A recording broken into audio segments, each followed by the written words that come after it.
하나님은 우리를 회복하시기 전에, 우리를 완전하게 회복하시기 전에 철저한 심판에 대하여 말씀을 하십니다.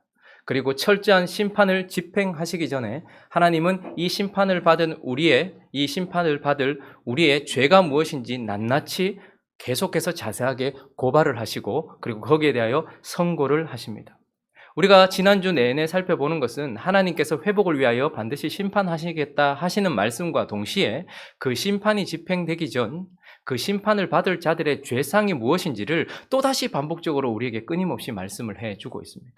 그래서 그 죄가 무엇이며 그 죄에 대한 형벌이 어떠한지 선고하고 계신다라는 것이죠. 예루살렘에 대하여 하나님께서는 예루살렘은 피의 성읍이 되어버렸다 말씀하셨습니다. 마귀를 닮은, 하나님 앞에서 내가 누구인지를 기억하지 않을 뿐 아니라 피를 쏟아내는, 하나님과의 생명을 끊어내버리는 마귀를 닮은 피의 성읍이 되어버렸다, 예루살렘이 피의 성읍이 되어버렸다 말씀하셨지요. 뿐만 아니라 예루살렘은 우상을 숭배하는 더러운 성읍이 되어버렸다. 그 아름다웠던 예루살렘이 피의 성읍이 되었고 우상을 섬기는 더러운 성읍이 되어버렸다 말씀하셨던 하나님이, 뿐만 아니라 예루살렘은 이제 내게 있어 전부 찌꺼기 같은 성읍이 되어버렸다 말씀하셨습니다. 생명이 없고 더러워진 예루살렘을 하나님께서는 비를 내리듯, 비는 하늘로부터 내려 이 땅을 씻고 하늘로부터 내려 이 땅에 생명을 주는 비를 내리듯 예루살렘을 씻고 다시 생명을 주기를 원하셨지만, 하늘의 비와 같은 역할을 해야 되는 선지자들이 타락하였고 제사장들이 타락하였으며 왕과 고관이 타락하였을 뿐만 아니라 백성 전체가 타락하여서 백성의 죄냐 지도자들의 죄냐 할 것 없이 그 가운데는 의인 한 사람도 없어 예루살렘은 이제 내게 찌꺼기가 되어버렸다 말씀하셨습니다. 소돔과 고모라를 멸망시키기 전에는 의인 10명만 있으면 내가 그 땅을 멸망시키지 아니하겠다 말씀하셨는데, 하나님의 도성 예루살렘은 피의 성읍, 더러운 성읍, 찌꺼기 같은 성읍이 되어서 의인 한 사람이라도 만약에 내가 예루살렘에서 찾는다면 나는 심판을 보류할 것이다 말씀하셨으나, 예루살렘은 이제 한 사람의 의인도 남아있지 않은 땅이 되어버린 찌꺼기와 같은 땅이 되어버렸다 말씀하고 계십니다. 오늘 본문은 연하여서 이 예루살렘에 대하여서 그들을 고발하시고 그들의 죄상에 대하여 말씀하시면서 이제 그 죄성에 대한 특징들을 또 살펴볼 수 있는 말씀을 우리에게 주고 계십니다. 오늘 말씀에는 두 여인이 등장하는데, 한 여인의 이름은 무엇입니까? 오홀라. 그리고 또 한 여인의 이름은 무엇입니까? 오홀리바. 오홀라와 오홀리바라는 두 여인의 이야기, 말씀을 통하여서 우리에게 예루살렘 성의 죄상이 어떠하며 그런 죄를 가지고 있는 예루살렘을 어떻게 심판할 것인가에 대한 심판의 성격이 어떠한지를 우리에게 말씀해 주고 있습니다. 자, 2절 말씀 한번 보시면, 2절 말씀 한번 읽어볼까요? 시작. 인자야 두 여인이 있었으니 한 어머니의 딸이라. 자, 이 여인들은 한 어머니의 딸입니다. 사실 오홀라와 오홀리바는 하나님의 딸이요, 그러니까 자매인 것이죠. 그리고 하나님의 신부인 것입니다. 한 족속이었다라는 것이죠. 그러니 이들은 하나님의 딸이요 하나님의 신부입니다. 그런데 그들이 어떠했는가? 하나님의 딸이요 그리고 하나님의 신부인 그들은 음란한 여자들이었습니다. 3절 한번 읽어볼까요? 시작. 그들이 애굽에서 행음하되 어렸을 때에 행음하여 그들의 유방이 눌리며 그 처녀의 가슴이 어루만져 졌나니. 자, 그들은 하나님의 딸이요 하나님의 신부이지만 음란한 자들이었습니다. 이제 그들의 시작점을 이집트로 잡으시면서 이집트에서 그들이 얼마나 더러웠는지를 얘기하고 있죠. 그래서 그들은 음란한 자들이었다 말씀하십니다. 그러나 놀랍게도 하나님은 그 음란한 자들을 사랑하셔서 그들을 하나님께 속하게 했다 말씀하세요. 4절 보시면 그 이름이 형은 오홀라요 아우는 오홀리바라. 자, 했습니다. 시작. 그들이 내게 속하여 자녀를 낳았나니 그 이름으로 말하면 오홀라는 사마리아요 오홀리바는 예루살렘이라. 자, 음란했던 여인이었지만 그러나 하나님은 그들을 사랑하셨고 그들을 하나님께 속하게 하셨고 그와 연합해 주셨습니다. 그래서 그 두 여인을 뭐라고 말합니까? 오홀라는 사마리아요, 또 오홀리바는 예루살렘. 두 성읍, 원래는 두 성읍이 아니었죠. 원래는 하나였습니다. 그러니 하나였던 이 여인들이 원래는 음란했는데 하나님이 그들에게 은혜를 베푸시고 하나님과 하나 되게 해주셔서 그들을 사랑해 주셔서 하나님의 신부가 되게 했다라는 말이죠. 그럼에도 불구하고 그들이 또 어떻게 했습니까? 5절 보십시오. 5절 읽어보겠습니다. 시작. 오홀라가 내게 속하였을 때에 행음하여 그가 연애하는 자 곧 그의 이웃 아수르 사람을 사모하였나니. 자, 음란했던 여인이었지만 하나님이 그를 사랑하셔서 하나님께 속한 자가 되게 해주셨고 연합해 주셨습니다. 무엇을 바라셨을까요? 그 옛 마음을 버리고 하나님만 사랑하기를 원하셨겠죠. 그런데 그가 하나님과 연합하자마자 또 옛 여인이 아닌 새 연인을 만들었다라고 말씀하시는데 그들이 누구였다고 말합니까? 이웃 아수르. 그런데 6절부터 보면 아수르가 아주 화려하게 우리에게 소개되어지고 있는데 그들은 다 자색 옷을 입었다 말합니다. 자색 옷은 왕들의 옷이죠. 그러니 아주 강성한 나라였고 고관들과 감독이었고 지체 높은 자들이었단 말입니다. 준수한 청년이었고 다 말을 타는 자들이었다 말합니다. 아수르 사람들 가운데 잘생긴 그 모든 자들, 그래서 그들을 연애했다라고 말합니다. 음란한 마음을 가지고서 이집트와 연애했던 그가 하나님의 은혜로 결혼한 자가 되었음에도 불구하고 옛 연인이 아닌 새 애인을 만들어 놓고 음란했다라고 말씀하고 있는 것이죠. 그래서 하나님은 그들을 어떻게 했다 말씀하십니까? 9절은 이렇게 말씀하고 있습니다. 자, 읽습니다. 시작. 그러므로 내가 그의 정든 자, 곧 그가 연애하는 아수르 사람의 손에 넘겼나니. 자, 그래서 오홀라는 사마리아죠. 북왕국을 말하는 겁니다. 북이스라엘을 말하는 것이죠. 북이스라엘이 어떻게 되었습니까? 722년에 아수르에 의해서 어떻게 됩니까? 멸망하게 되죠. 그러니까 하나님께서 그 음란한 여인이었던 오홀라를 심판하셨다라고 말씀합니다. 그들이 다 보는 앞에서 하나님께서 하나님을 떠나버리고 새 애인을 쫓아갔던 이 아수르를 쫓아갔던 북이스라엘을, 사마리아를 멸망시키셨다, 심판하셨다 말씀하십니다. 그런데 놀랍게도 11절 한번 읽어볼까요? 11절 있습니다. 시작. 그 아우 오홀리바가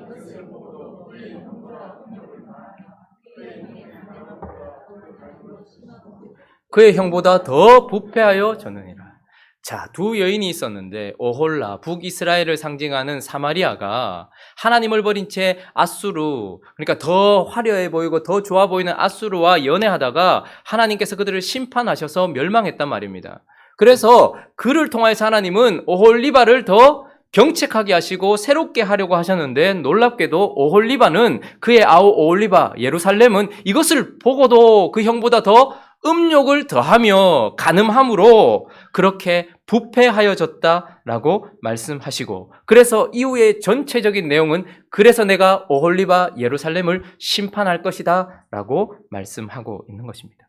자, 이 말씀을 통해서 예루살렘의 죄를 하나님께서 지적하고 계시고 그 죄의 성격이 어떠한지를 말씀하실 뿐만 아니라 그런 죄를 지은 오홀리바를 심판하시는 하나님의 그 벌을 통해서 이들을 향한 심판이 어떤 성격인지를 오늘 우리에게 말씀해 주시는데, 먼저 이들이 가지고 있는 이 죄성의 문제는 무엇이냐면 역사성을 가지고 있다라는 거예요. 죄의 성격 중에 첫 번째는 역사성이라는 거예요. 실제라는 것입니다.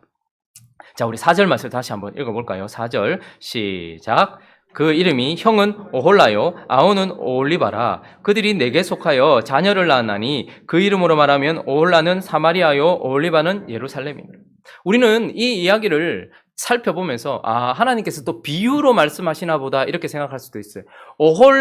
오홀리바라는 여인을 빗대어서 비유로 말씀하시나 보다, 또 뭔가 실제가 아니라 다른 이야기를 하시나 보다라고 말씀하시나 보다 생각할 수 있어요. 그래서 이것은 하나의 또 이야기이고 신화 그런 건가 보다라고 그렇게 생각하지만, 그러나 하나님은 이것이 이야기나 신화가 아니다라고 말씀하세요. 실제하는 도시를 말씀하고 있습니다. 오홀리바 하니까 처음 들어보는 이름이니까 하나님께서 지금 딴 얘기 하시나 보다 싶었는데, 그 이름으로 말하면 오홀라는 뭐래요? 사마리아래요. 정확하게 우리의 역사 가운데 722년에 멸망했던 사마리아라는 성에 대하여 하나님께서 말씀하고 계시고, 오홀리바는 뭐래요? 좀 더 오래 갔지만 586년은 완전히 망해버린 예루살렘, 남유다에 대한 이야기다 말씀하시고, 여기서 이웃이라고 말하는 이 이집트도 하나님께서 그냥 어떤 비유를 가지고 말씀하시는 것이 아니라 분명히 실제하고 존재하였던 제국만큼 성장할 수 있었던 그 이집트에 대하여 말씀하시고 그들의 다시 생긴 애인 아수르에 대해서도 말씀하실 때에 아수르가 다른 어떤 비유를 말하는 것이 아니라 실제로 우리의 역사 속에 있었던 나라라고 말씀하시며 그 이후에 오홀리바가 더 사랑하게 되었던 바벨론이라는 나라도 정확한 실제라고 말씀하고 계시며 이 말씀을 하고 계시는 눈에 보이지 않지만 거기 계신 하나님도 사실은 실제다라고 말씀을 하고 있어요. 그러니 역사성을 가지고 있는 그들의 죄를 말씀하시기 위하여서 이들의 죄는 무엇인가? 실제 그들의 삶 속에서 흘러가는 시간 속에서 카이로스를 말하는 것이 아니에요. 크로노스를 말하는 거예요. 특별한 시간을 말하는 것이 아니라 째깍 흘러가는 모든 시간 속에서 실제로 있었던 어떤 시점에 어떤 나라가 어떻게 지었던 죄, 그러니 눈으로 보았던 죄라는 말입니다. 그런데 그 죄가 무엇이라고 말씀하고 있습니까? 이들의 죄는 실제 그들의 삶 속에서 무엇을 붙들었느냐? 이것으로 드러난 죄다라는 것입니다. 하나님의 도성 사마리아와 하나님의 도성 예루살렘이 그들의 시간과 공간 속에서 실제로 무엇을 붙들었던 것, 그것이 하나님은 죄다라고 말씀하고 계시는 거예요. 역사 속에서 실제 했던 죄. 그래서 그들은 무엇을 붙들었는가, 무엇을 의지했는가에 대한 내용 때문에 지금 벌을 받고 있는 것입니다. 그들은 풍성함을 누리고 싶었습니다. 그래서 그들은 그의 일상 속에서 이집트를 붙잡았습니다. 이집트가 나를 만지도록 허락했고 내가 이집트에 몸을 맡겼단 말입니다. 내가 무엇을 붙들었는가는 실제적인 이야기인 거예요. 나의 일상 속에서 나를 기쁘게 하고 나의 일상 속에서 내가 편안한 삶을 살고 싶어서 내가 붙든 것이 실제로 무엇을 붙들었는가 하는 것이 죄와 관련이 있더라는 말입니다. 그들은 하나님의 백성이었기에 하나님과 하나님이 허락하신 것을 붙들어야 했는데 그들은 하나님이 허락하시지 않은 것을 가지고 그들의 일상을 채우려고 했던 사람들이었던 것이죠. 뿐만 아니라 자색 옷을 입고 실제로 그랬습니다. 아수르는 화려했습니다. 아수르는 강력했어요. 그러니 그들의 한 단계 더 도약을 위해서는 무엇을 붙들면 좋을까? 아수르를 붙들면 좋겠구나라고 생각하여서 그들의 한 단계 도약을 하나님을 붙드는 선택이 아니라 실제로 아수르라는 나라와 연합하여 하나 되어서 그렇게 생활했다라는 것이죠.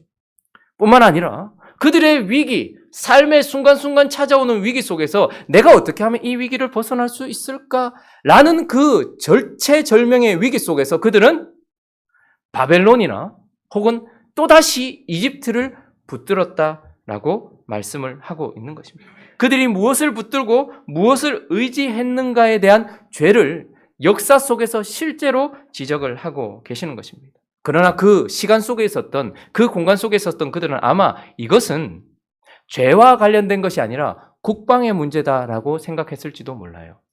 안보의 문제다라고 생각했을지도 몰라요. 이것은 경제 성장과 관련된 문제다라고 생각했을지도 모릅니다. 그러니 그들은 그냥 자연스럽게 이집트를 의지했고 붙들었으며 자연스럽게 아수르를 붙들고 의지했으며 자연스럽게 바벨론을 붙들고 의지했다라는 말이죠. 그러나 그것은 그들의 죄였던 것입니다. 우리 자신을 한번 살펴볼까요? 여러분들은 그리고 저와 여러분은 우리의 일상 속에서 나의 일상의 편안함과 안식과 혹은 더 나은 것을 위하여서 무엇을 붙들고 계십니까? 내가 무엇을 붙드는가는 죄와 관련이 있을 수 있습니다. 하나님과 하나님이 허락하지 않은 것을 붙들고 있지는 않습니까? 나의 마음의 안식을 위하여서 하나님이 아닌 다른 어떤 것, 세상 사람들이 말하고 있는 그 무엇, 혹은 내가 경험하여 알게 된 예전에 나를 편안하게 해줬던 그 무엇, 나의 일상 속에서 나는 지금 무엇을 붙들고 있습니까? 우리는 정말 하나님을 붙들고 있습니까? 한숨이 폭 나는 그 순간에 나는 무엇을 붙들고 있습니까? 속이 상한 그 순간에 나는 무엇을 붙들고 있습니까? 대부분의 세상 사람들은 한숨이 푹 나는 순간에 담배를 한 대 피죠. 속이 상하거나 아니면 너무 기쁠 때는 술 한 잔을 하죠.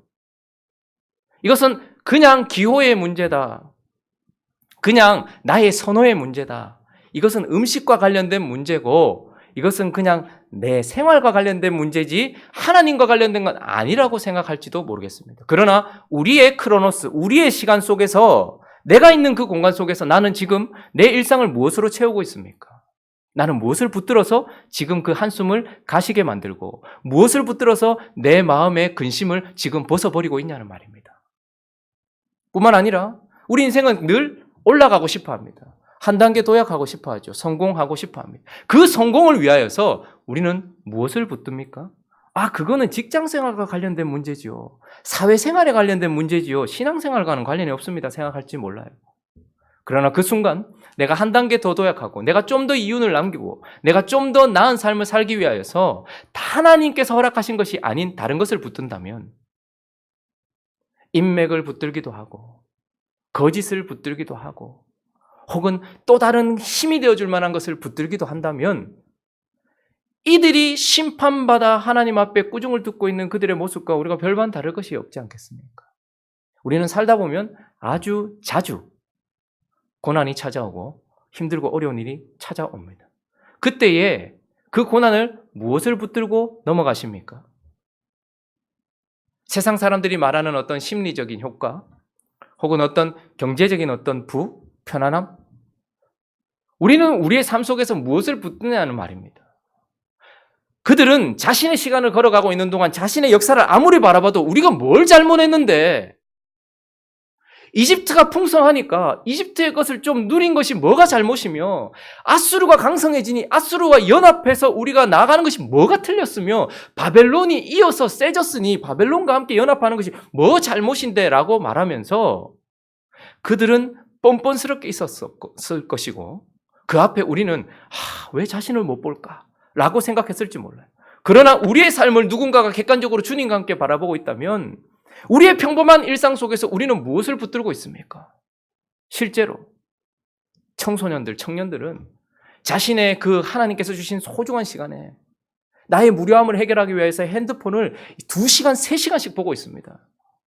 그건 그냥 핸드폰 레저에 관한 것이지 하나님과 관련된 게 아닙니다. 생각할지 몰라요. 과연 그럴까요? 그 모습과 예루살렘과 사마리아의 모습이 뭐가 다르냐는 말이에요. 죄는 역사성을 가지고 있습니다. 실제인 것입니다. 그러므로 우리의 삶 속에서 나는 무엇을 의지하고 무엇을 붙들고 있는지를 살펴보아야 한다는 것입니다. 내가 한숨이 나올 때 의지하게 되는 것, 내가 속이 상할 때 의지하게 되는 것, 내가 한 단계 더 높이 뛰어오르고 싶을 때마다 생각나지는 그것, 내가 그것을 붙들고 있는 것은 예루살렘과 사마리아가 했던 행동과 별반 다르지 않다라는 것입니다. 두 번째, 그들의 죄 속에 드러나는 특성, 성격 중에 하나는 바로 또한 반복성이다라는 것입니다. 반복성. 자, 우리 9절부터 11절까지 한번 읽어볼까요? 9절부터 11절 시작. 곧 그가 연애하는 아수르 사람의 손에 넘겼더니 그들이 그의 하체를 드러내고 그의 자녀를 빼앗으며 칼로 그를 죽여 여인들에게 이야기거리가 되게 하였나니 이는 그들이 그에게 심판을 행함이니라. 그 아우 오홀리바가 이것을 보고도 그의 형보다 음욕을 더하며 그의 형의 간음함보다 그 간음이 더 심함으로 그의 형보다 더 부패하여졌느니라. 사실 이 두 여인을 말하는 이유는 초점은 오홀라가 아닙니다. 오홀리바입니다. 왜요? 이미 지금 이 이야기를 하고 있는 에스겔의 시대 속에는 이미 사마리아는 멸망당하고 없는 거예요. 그러니 무슨 말씀을 하고 싶으냐 하면 오홀라를 내가 너희에게 반면교사로 세워줬지 않느냐라는 거예요. 초점은 오홀라가 아니고 사마리아는 이미 멸망했으니까요. 지금 초점은 오홀리바에 대한 하나님의 고발인 것입니다. 선고인 것입니다. 하나님은 지금 오홀리바를 통해서 이러한 죄에 대한 결과를 명확하게 보여주셨어요. 불과 130여 년 전 이스라엘 백성들에게 있어서 두 가지 교훈, 아주 큰 교훈을 하나님께서 주셨습니다. 그래서 그들이 혐오하기도 하는 그 이야기거리, 속담거리가 있죠. 하나는 소돔입니다. 하나님은 소돔이라는 그 도시를 멸망시킴으로 말미암아서 하나님의 백성들에게 큰 이야기거리와 그리고 정보와 어떤 교훈을 주셨습니다. 소돔처럼 하다가는 망한다라는 아주 오래된 이야기죠. 그런데 하나님은 10절에 다시 한번 보시면 그들이 그의 하체를 드러내고 그의 자녀를 빼앗으며 칼로 그를 죽여 여인들에게 뭐가 되게 했대요? 이야기거리가 되게 했대요. 아주 오래된 소돔 이야기는 잊어버릴 수 있어요. 그러나 이제 100년 채 조금 지나기 전 이 상황 속에서 하나님은 또다시 교훈을 하나 주셨어요. 사마리아처럼 하면 망한다. 사마리아가 어떠했느냐? 너희는 같은 민족 아니냐? 근데 그들이 어떠했느냐? 하나님의 은혜를 입었다. 그리고 하나님이 그들에게 하나가 되어 주셨다. 은혜를 주셨고 열매를 주셨다. 그런데 그들이 새로운 연인을 만들어서 음행하다가 자기가 사랑했던 아수르에 의해 멸망당하는 것을 네가 보았지 않느냐. 그런데도 불구하고 즉 예루살렘은 소돔의 가르침도 있었고 불과 얼마 전에 멸망한 사마리아의 가르침도 하나님께서 함께 주셨다는 말입니다. 그런데도 불구하고 그들은 13절 읽어보겠습니다. 13절 시작. 그도 더러워졌음을 내가. 그 두 여인이 어떻게 해요? 한 길로 행하였다.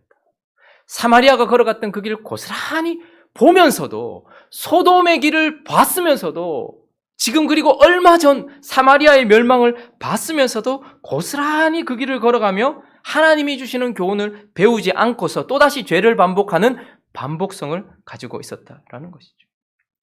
우리는 어떨까요? 하나님은 아주 오래전에 한 500여 년 전에 우리에게 교훈을 주셨어요. 중세교회처럼 하면 망한다.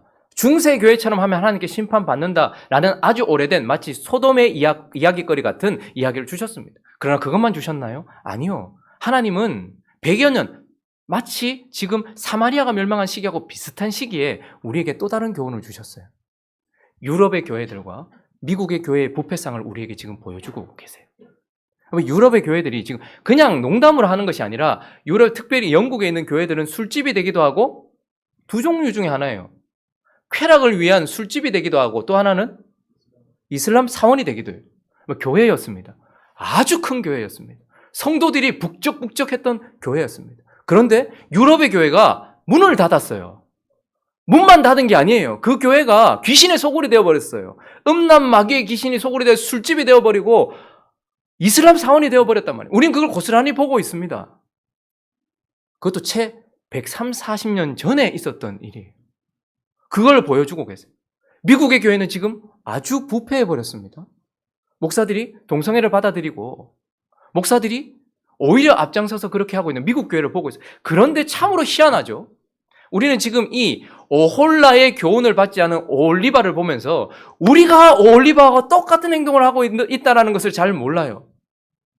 중세교회가 멸망했던 것에 대하여 망했던 것에 대하여서는 우리가 또 잊어버릴 수 있다 생각할지 모르겠어요. 500년이나 지났으니. 그런데 지금 아직까지도 비슷한 세대를 살고 있는 100여 년 전에 그렇게 크게 부흥했던 유럽의 교회들이 왜 망했는가? 여러 가지 이유가 있겠죠. 어떤 사람들은 이것 때문에 망했다, 저것 때문에 망했다. 그러나 가장 일반적으로 그리고 가장 중요하게 생각하는 것은 말씀의 무호성, 성경의 무호성을 무시해버렸기 때문입니다. 이 말은 무슨 말입니까? 유럽에 있는 교회들이 영국 교회와 미국 교회들이 막 일어나기 시작할 때에 부흥이 막 일어났어요. 엄청나게 성도들이 모이고요. 사람들이 하나님 앞에 막 서기 시작했어요. 그런데 그 부흥의 때에 함께 떠올랐던 것은 무엇이냐면 이성적, 합리적 판단, 과학적 사고방식, 경험으로만 인정되어지는 결론 이런 것들이었습니다. 그래서 이성적으로 이해가 안 되는 부분은 성경에서 제외하기 시작했습니다. 과학적으로 입증되지 않는 부분도 성경에서 제외하기 시작했습니다.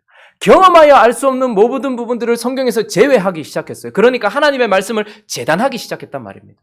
하나님의 말씀을 재단하였더니 자연스럽게 하나님과 멀어져 버리고 하나님과 멀어져 버린 그들의 예배 형태는 어떻게 될까요?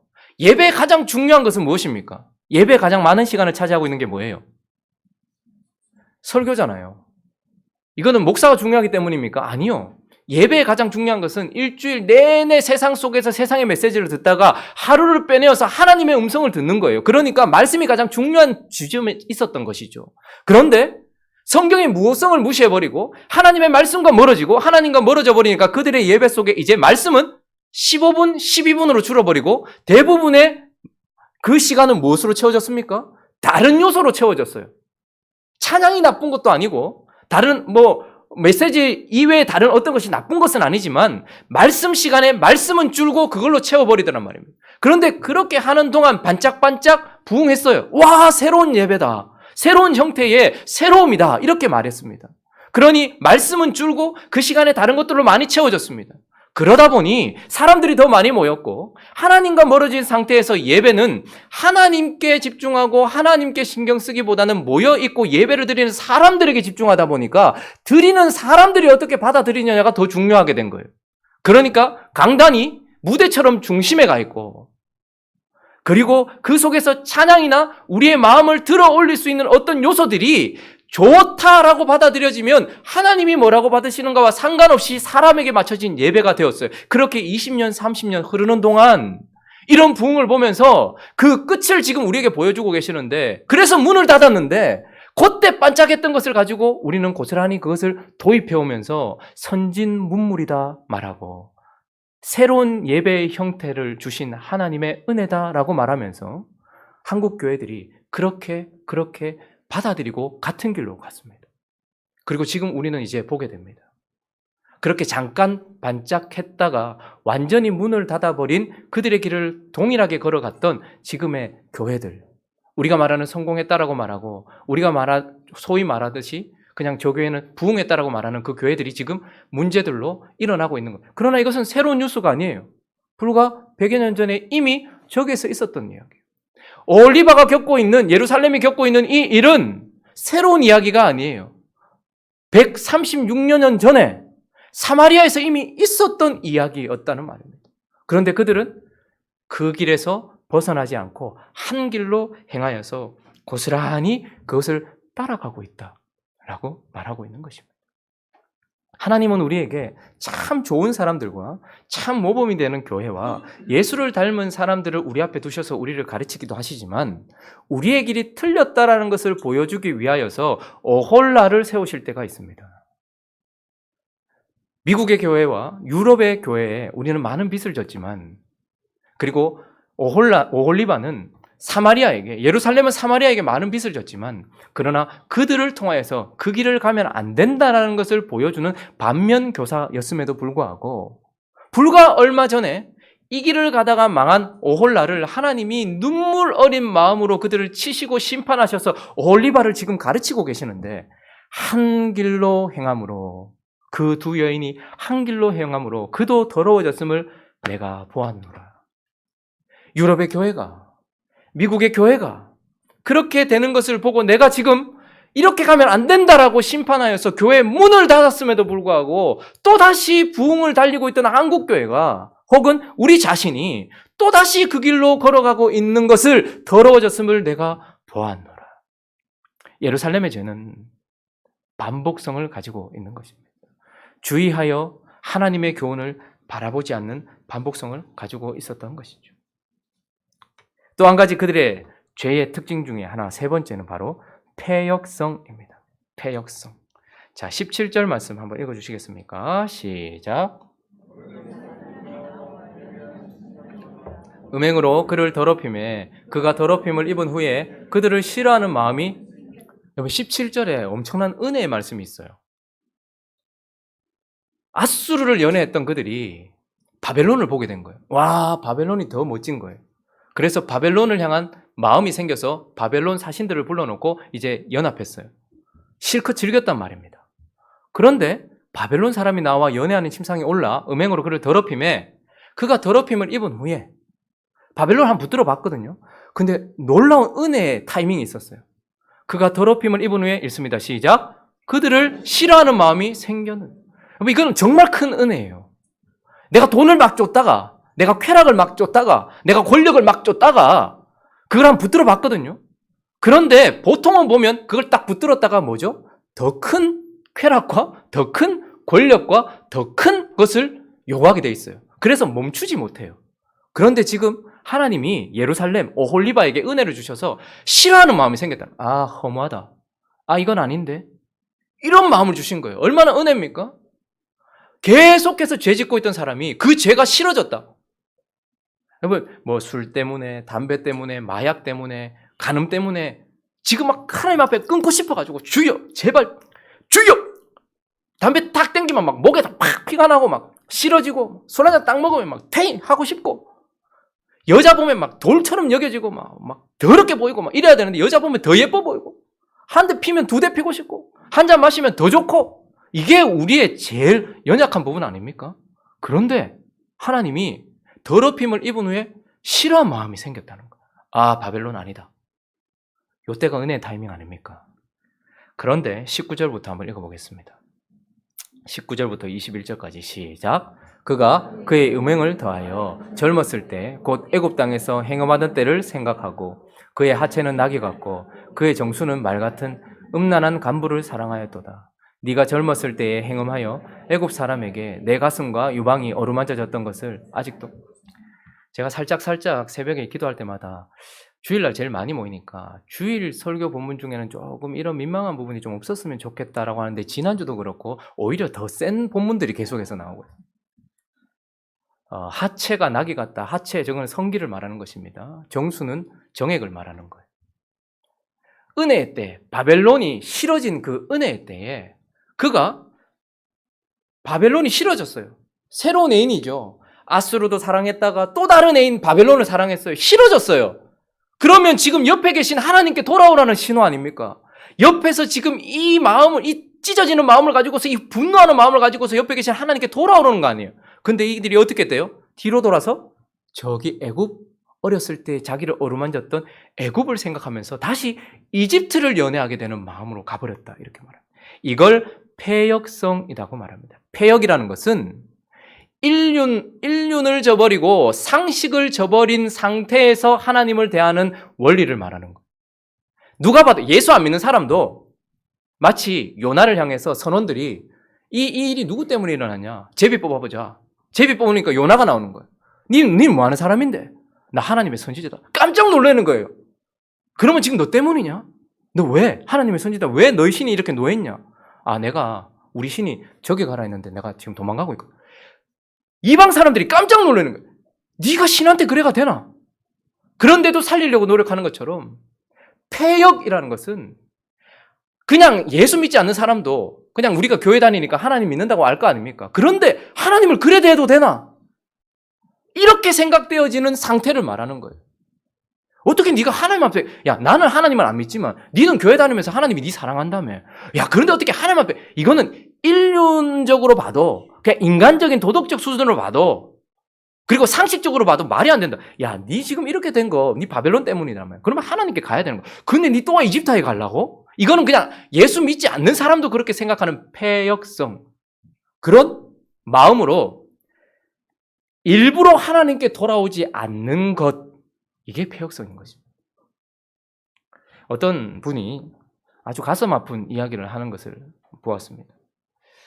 어머니가 어릴 때마다 그 어머니에 대한 추억이 많아요. 어머니가 어릴 때 학교에서 엄마 보고 싶어서 뭐 우유, 뭐 빵 같은 거 간식으로 나오면 그거 엄마 갖다 주면 엄마가 안 먹어도 된다고 얘기하는데 엄마가 그래도 좋아하는 것 같아서 막 빵도 갖다 주고 우유도 갖다 주고 뭐 이러면서 막 달려서 가면 땀이 쫙 나면 그래서 엄마 무릎에 탁 앉으면 엄마가 그 치마로 이렇게 닦아주면서 이렇게 쓰다듬어 주면서 쑥쑥 크라고 그렇게 했던 엄마.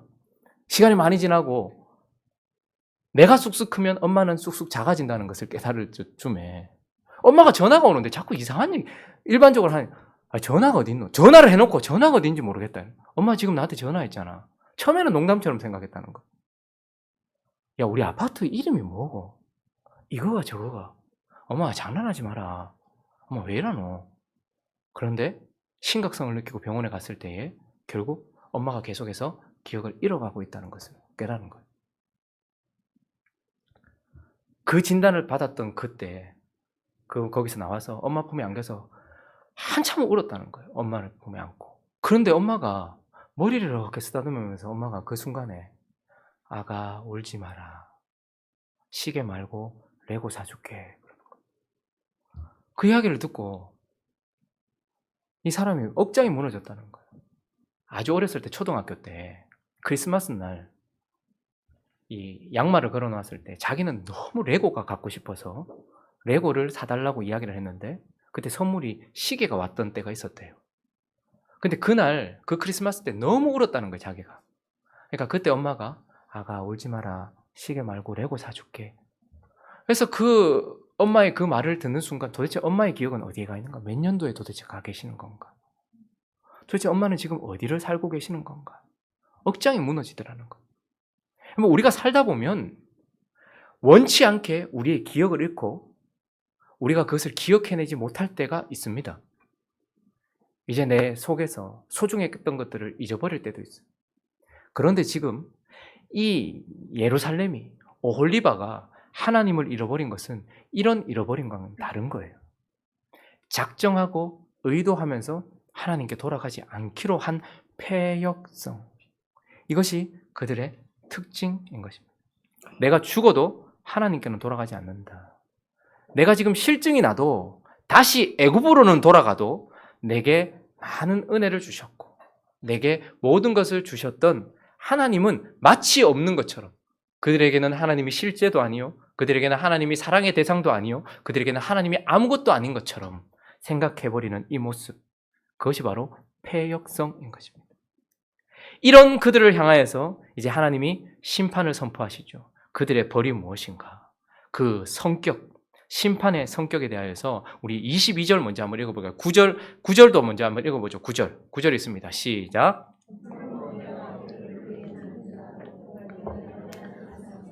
자, 오홀라를 심판하실 때 하나님 누구를 통해서요? 누구의 사람? 아수르 사람. 722년에 아수르에 의해서 망했어요. 왜요? 오홀라는 아수르를 사랑했거든요. 그런데 자, 22절 읽어보겠습니다. 22절 시작. 그러므로 오홀리바야, 주 여호와께서 이같이 말씀하셨느니라. 나는 네가 사랑하다가 싫어하던 자들을 충동하여 그들이 사방에서 와서 너를 치게 하리니.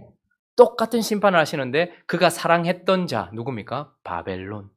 그래서 결국 오홀리바는 바벨론에 의하여 심판을 하게 하십니다. 그래서 이 심판을 통해서 하나님은 무슨 메시지를 우리에게 주고 계시는 것일까요?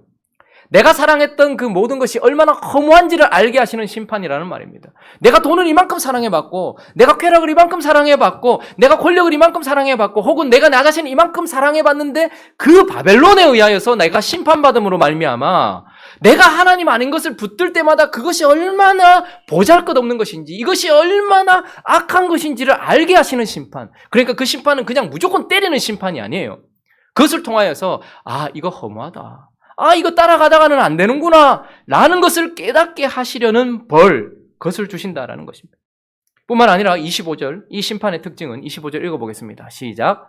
내가 너를 향하여 질투하리니 그들이 분내어 내 코와 귀를 깎아버리고 남은 자를 칼로 엎드려뜨리며 내 자녀를 빼앗고 그 남은 자를 불에 사르며. 내가 너를 향하여 뭐하리니? 질투하리니. 그분이 지금 내리시고 있는 벌은 여전히 자기 것을 향한 사랑이 담겨있는 벌인 거예요. 질투라는 것은 제가 늘 말씀드리지만 시기와는 다른 것입니다. 내 거 아닌 걸 지키려고 하는 마음이 아니라 내 거를 지키려고 할 때 나타나는 거룩한 마음이 질투예요. 하나님은 우리를 향해 질투하고 계시는 거예요. 그런데 지금 벌을 내리실 때에도 내 것을 빼앗아갔던 아수르와 바벨론에 대한 마음도 있지만 나를 향한 사랑을 버려버린 자기의 여인을 향한 마음으로 심판을 하고 계시는 것입니다. 아수르의 법에 의하면, 바벨론 갈대아 땅의 법에 의하면 가늠한 자는 코나 귀를 잘라냅니다. 그러니 그들이 코가 잘렸다, 귀가 잘렸다라는 것은 가늠한 자기 여인을 향한 심판인 것이에요. 하나님은 그래서 지금 이 심판을 통하여서 자기 것을 향한 진노를 쏟아붓고 계신다. 질투의 분노다라고 말씀하시면서 여전히 자기가, 여러분, 질투라는 것은 감정이 남아있을 때 있는 겁니다. 부부 사이에도요, 싸운다 하는 것은 아직까지 그래도 마음이 있다라는 거예요. 하나님은 지금 질투의 분노를 하고 계시고 마지막 이 심판, 이 벌의 특징은, 성격은 무엇인가 하면 27절에 있습니다. 시작. 이와 같이 내가 네 음란과 너로 그들을 향하여 눈을 들지도 못하게 하며 다시는 애굽을 기억하지도. 자, 이 심판에 하나님께서 가지고 계시는 목적은 무엇인가 하면 네 음란과 애굽 땅에서부터 행함하던 것을 그치게 하여 너로 그들을 향하여 눈을 들지 못하게 하며 다시는 애굽을 기억하지도 못하게 하리라. 죄를 그치게 하고 음란을 그치게 하고 다른 것을 사랑했던 것을 그치게 하기 위한 벌, 그것이 바로 오홀리바에게 내리고 있는 벌의 성격인 것입니다.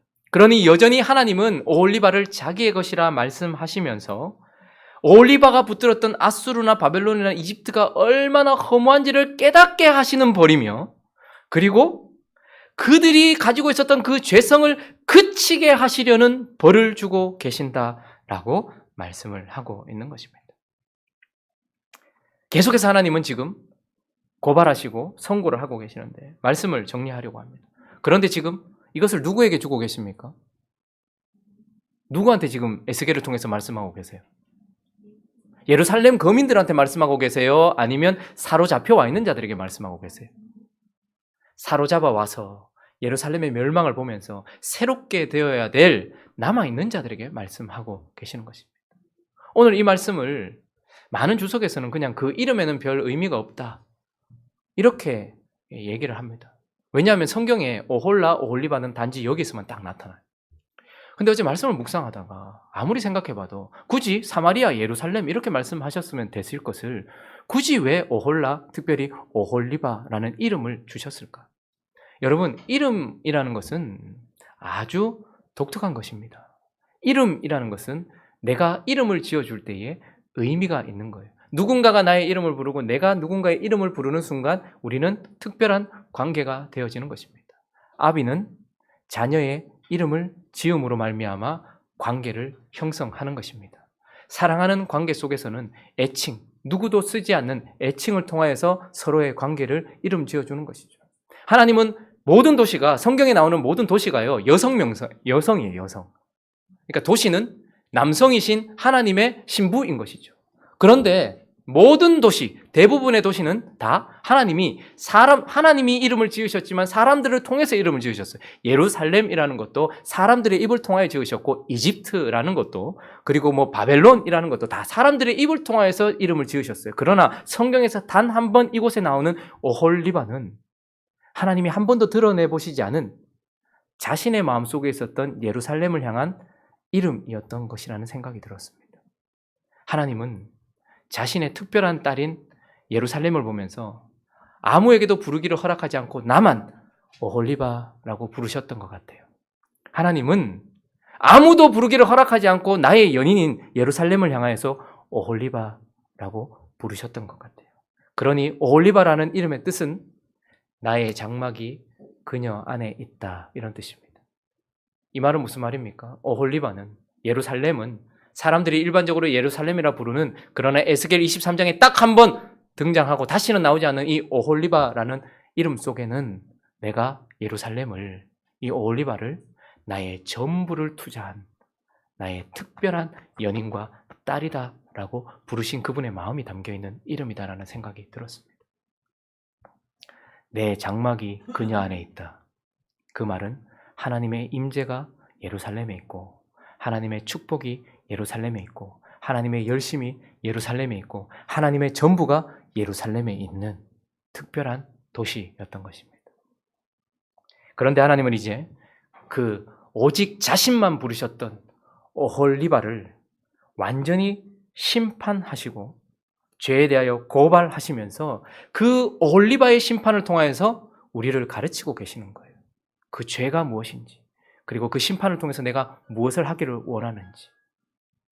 그런데 동일하게 우리 주님이, 우리 하나님께서 그분의 오홀리바인 예수 그리스도의 심판, 그 십자가의 심판을 보게 하시면서 죄가 무엇인지, 그리고 그분의 심판의 성격이 무엇인지, 사로잡혀 와 있는 자들은 하나님의 오홀리바의 심판을 보면서 이 죄가 하나님 앞에서 어떤 것이며 이 심판은 결국 하나님께 돌이키게 하기 위한 심판, 이들을 사로잡혀 와 있는 자들을 가르치는 것처럼 지금도 남겨진 우리에게 예루살렘 오홀리바의 심판과 같은 그분의 오홀리바였던 예수 그리스도의 십자가의 심판을 우리에게 명확하게 보여주시면서 죄가 무엇인지, 그리고 그 십자가의 심판을 통하여서 우리를 변화시키기 원하시는 하나님의 마음이 담겨 있다라는 것을 기억해야 한다라는 것입니다.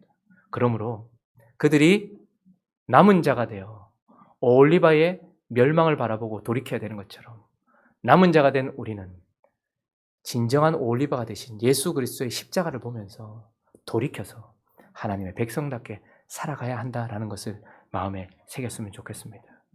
이 시간에 우리가 우리 자신을 좀 살펴보면서 또 이 찬양을 드리고 같이 한번 기도했으면 좋겠습니다.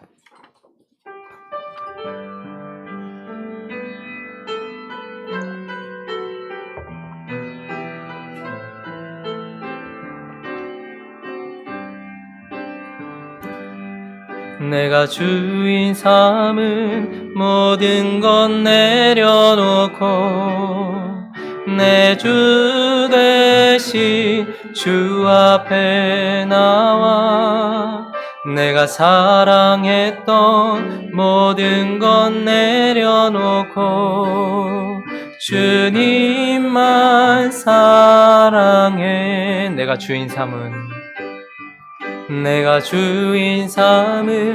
모든 것 내려놓고 내 주 대신 주 앞에 나가 내가 사랑했던 모든 것 내려놓고 주님만 사랑해. 주 사랑 거친 풍랑에도 깊은 바다처럼 나를 잠잠케 해. 주 사랑 내 영혼의 반석 그 사랑 내가 주인 삼은 모든 것 내가 주인 삼은 모든 것 내려놓고 내 주 대신 주 앞에 나가 내가 사랑했던 모든 것 내려놓고 주님만 사랑 내가 주인 삼은 모든 것 내려놓고 내 주 대신 주 앞에 나가 내가 사랑했던 모든 것 내려놓고 주님만 사랑해. 주 사랑 거친 풍랑에도 깊은 바다처럼 나를 잠잠케 해.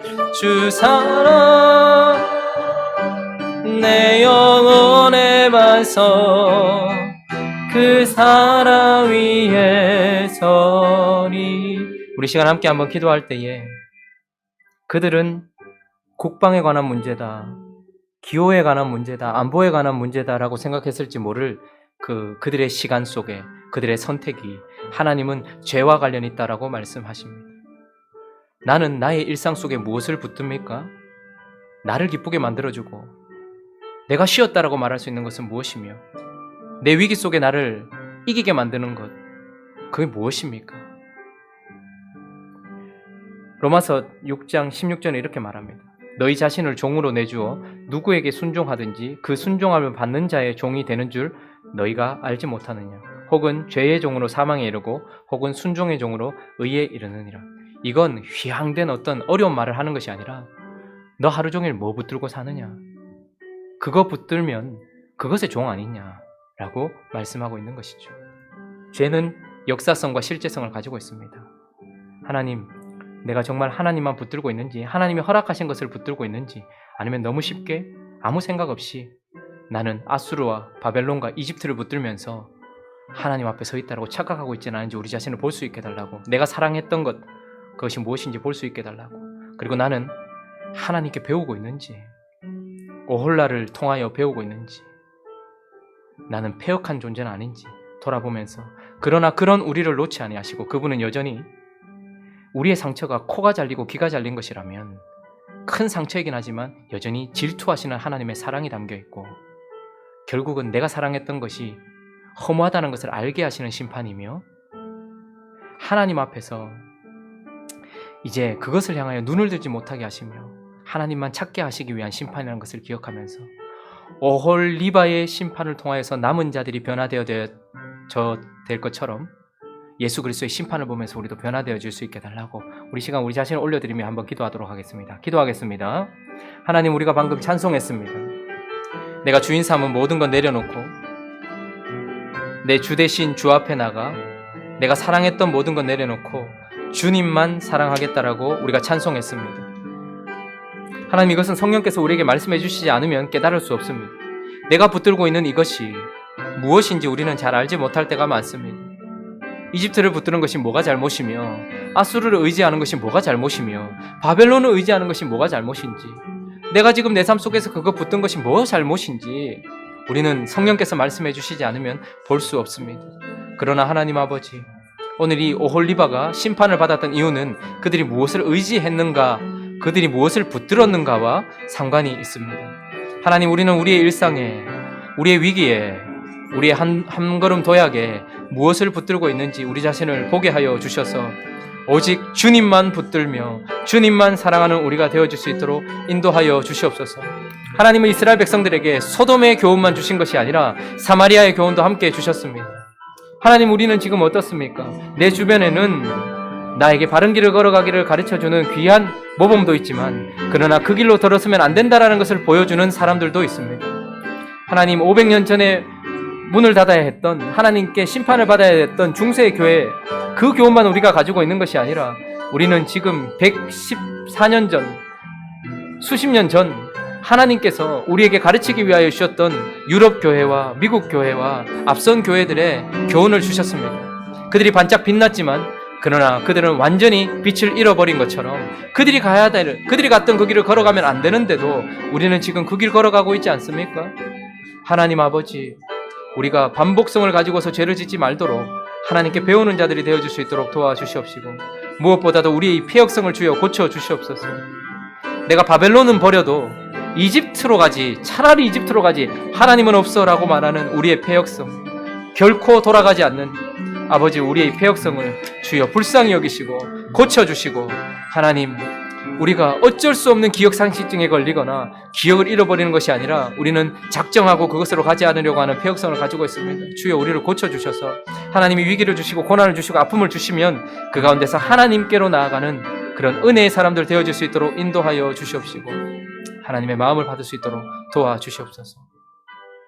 거룩하신 하나님, 우리에게 예루살렘을 향하여서 나의 오홀리바에 대한 이야기를 들어보겠느냐 말씀하시는 하나님, 우리는 한 번도 이 이름을 들어본 적이 없습니다.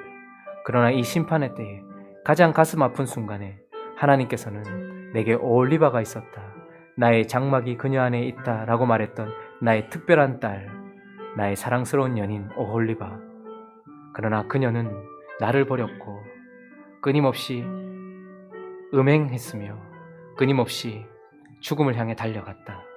그래서 나는 결국 이 오홀리바를 심판하고 남은 자들을 변화시키며 고칠 것이다 말씀하시는 하나님, 이 말씀은 남아있는 자들, 바벨론으로 끌려와 있는 자들에게 제2의 출애굽을 위하여서 하나님께서 말씀하고 계십니다.